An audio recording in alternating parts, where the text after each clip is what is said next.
Welcome back to e learning with Hina ma'am channel. आज का जो सेशन है काफ़ी इंपॉर्टेंट है क्योंकि आज हम बात करेंगे स्वतंत्रता का अधिकार।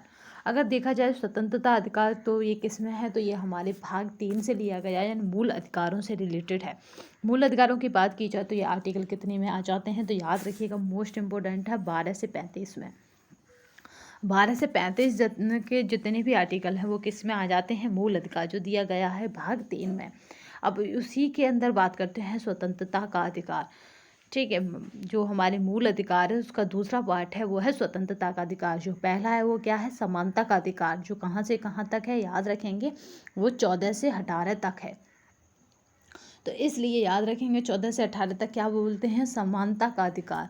अब फिर है स्वतंत्रता का अधिकार, उसी को देखेंगे क्योंकि ये आर्टिकल क्या है, अनुच्छेद 19 काफ़ी इंपॉर्टेंट हो जाता है क्योंकि इसमें खुद ही कितनी है, तो याद रखेंगे कि इसमें अगर देखा जाए तो यहाँ पे कितनी आपको मिलेंगे अधिकार। तो अनुच्छेद 19 के अंतर्गत 6 स्वतंत्रताएं हैं।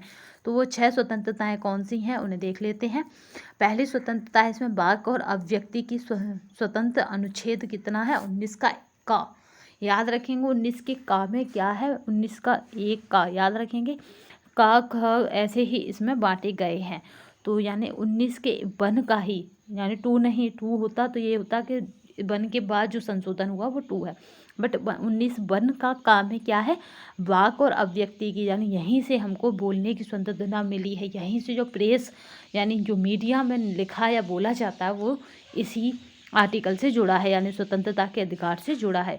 अब खा की बात करते हैं तो इसमें लिखा है शांतिपूर्ण हथियार रहित सम्मेलन का अधिकार। तभी आपने देखा होगा कि कहीं पे भी हो हथियार रहित, ठीक है, शांतिपूर्ण सम्मेलन हर कोई कर लेता है। कोई भी नेता हो, किसी भी पार्टी का क्यों ना हो, विपक्ष का ही क्यों ना हो, तो वो कर सकता है क्योंकि वो किससे रिलेटेड है, अनुच्छेद 19 से रिलेटेड है।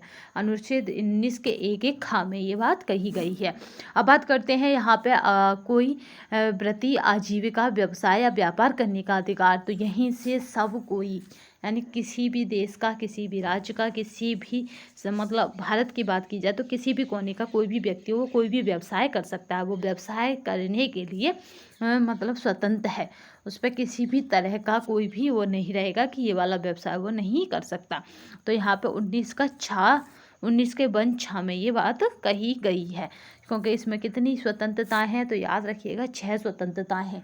अगर बात की जाती है किसकी, तो यहाँ पे याद रखेंगे आप कि अगर बात किसकी की जाए तो याद रखना है क्या, तो वो हमारा है भाग 3 के मूल अधिकार।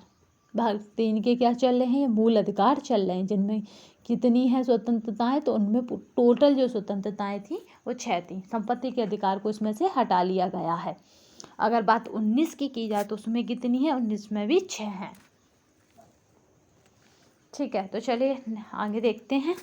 यहाँ पर गाँव में है संगम या संघ या सहकारी समिति बनाने का अधिकार। इसी के तहत हम लोग क्या करते हैं, अपने अपने गठन या संगठन या कमेटी बना लेते हैं। अब बात करते हैं घा की, तो घा कह रहा है घा पे आइए। घा कह रहा है भारत के राज्य में यहाँ पे आवास संरक्षण, यानी कहीं पे भी आप किसी भी राज्य में घूम सकते हैं भारत में। ठीक है, भारत के किसी भी राज्य में। पहले जम्मू कश्मीर एक विशेष दायरे के अंतर्गत था, बट अब नहीं। तो आप किसी भी राज्य में अपने संचरण या घूम सकते हैं, आवागमन कर सकते हैं। अब बात करते हैं डा की, तो ये कह रहा है भारत के किसी भाग में निवास करने व बसने का अधिकार है। जो भारत का कोई भी भाग है, कहीं पे भी आप पूरे भारत में कहीं पे भी बस या निवास कर सकते हैं, यानी रह सकते हैं। अब ये इसी के अंतर्गत यानी हम पार्ट 2 में यानी स्वतंत्रता के अधिकार में ही देखेंगे। तो आर्टिकल 20 भी इसी के अंदर आता है। अपराधों के लिए दोष सिद्धि के संबंध में संरक्षण, यानी किसी ने आप पर अपराध लगाया है तो आप अपना संरक्षण कर सकते हैं, बचाव कर सकते हैं। ये कौन कहता है, आर्टिकल 20 कहता है। आर्टिकल 21 क्या कहता है, प्राण और दैहिक स्वतंत्रता का संरक्षण, यानी अपने अपने प्राणों को, अपने शरीर की स्वतंत्रता का आपको क्या करना है, संरक्षण करना है, यानी सुरक्षित रखना है अपने आप को। और तभी तो हम क्या कहते हैं कि आपने देखा होगा गोलीबारी में जो पुलिसकर्मी हैं या फिर सामान्य लोग भी चाहे जिसको सामने उड़ा सकते हैं। और कहा जाता है कि क्या हुआ, वो हम पर प्रहार करने वाला था या हम पर गोली मारने वाला था, हमने अपने बचाव के लिए उस पर गोली मार दी, तो उससे क्या होता है कि उसे फांसी की सज़ा नहीं होती है। और इस तरह से केस भी कोई मतलब नहीं बनता है, अगर ये बात बिल्कुल सत्य होती है तो। चलिए अनुच्छेद 21 का को देखें तो ये कहता है बालकों को यानी 6 से 14, इसीलिए कराया गया मोस्ट इम्पोर्टेंट है। पूछा जाता है कि बालकों को 6 से 14 वर्ष को 6 से 14 वर्ष तक के कितने वर्ष के रखे गए हैं, 21 के काम है, तो याद रखेंगे 21 के काम में ही प्राण और देह की स्वतंत्रता है, और 21 के काम में क्या है, 6 से 14 वर्ष तक के बच्चों को शिक्षा का अधिकार है।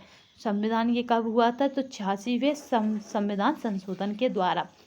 अधिनियम कब बना है, तो 2002 के द्वारा अंततः स्थापित है। बहुत पूछा जाता है किस काम में क्या है, तो 6 से 14 वर्ष तक के सभी बच्चों को अनिवार्य शिक्षा है, जो कब से लागू 2002 में ये अधिनियम बना। और कौन सा संशोधन था, तो 86वां संशोधन था। 22वां कह रहा है कि कुछ दशाओं में गिरफ्तारी और निरोध से संरक्षण, यानी कोई भी आपको गिरफ्तार करे या निरोध करे तो आपको क्या करना, आप संरक्षण कर सकते हैं, अपना बचाव कर सकते हैं। कब, कुछ दशाओं में, तो ये हमारे किस में है, ये संविधान में स्पष्ट रूप से दी गई हैं कि कौन कौन सी दशाएं हैं, तब हम ये कर सकते हैं। क्योंकि अगर आप धारा पढ़ते हैं, यानी जब आप क्या करते हैं, धाराएं पढ़ते हैं या फिर कहीं लॉ करते हैं, तब आपको इन्हें डीपली पढ़ना होता है। तो यहाँ पे हमने क्या देखा है, यहाँ पे देखा आज हमने स्वतंत्रता का अधिकार। आज से जो क्लासेस स्टार्ट होगी उनका बता दें आपको थोड़ा सा, तो वो लाइफ साइंस से रहेंगे। लाइफ साइंस से क्लासेस रहने से सबसे बड़ा रीज़न ये होगा कि होम साइंस के वो पोर्शन कवर हो जाएंगे जो काफ़ी टफ पड़ जाते हैं, जो साइंस से आते हैं। और दूसरा ये होगा कि हमारे जीएस का भी काम हो जाएगा, जो हमारी एलटी के लिए इम्पोर्टेंट है। यानी एलटी में भी साइंस के 2 से 3 क्वेश्चन हो जाते हैं, क्योंकि अमूमन कोई भी एग्जाम हो वहाँ साइंस के आपको 2 से 3 क्वेश्चन मिलना स्वाभाविक है। ये बिल्कुल मतलब ये यानी बिल्कुल 100% है कि 2 से 3 क्वेश्चन आपको मिलेंगे, अधिक भी मिल सकते हैं, बट 2 से 3 क्वेश्चन तो हर एग्जाम में आपको अगर जीएस आनी है तो साइंस के मिल जाते हैं। तो और यहाँ पे लाइफ साइंस करने का यही रीज़न रहेगा कि वो होम साइंस के लिए भी ज़्यादा बेनिफिट रखेगी। तो चलिए, क्योंकि आने वाली वैकेंसी एलटी की है तो हम टारगेट एलटी को लेकर ही अपना होम साइंस कवर करेंगे। तो आज के लिए बस इतना ही, धन्यवाद। नेक्स्ट सेशन फिर मिलेंगे, तब तक के लिए वंदे मातरम, जय हिंद।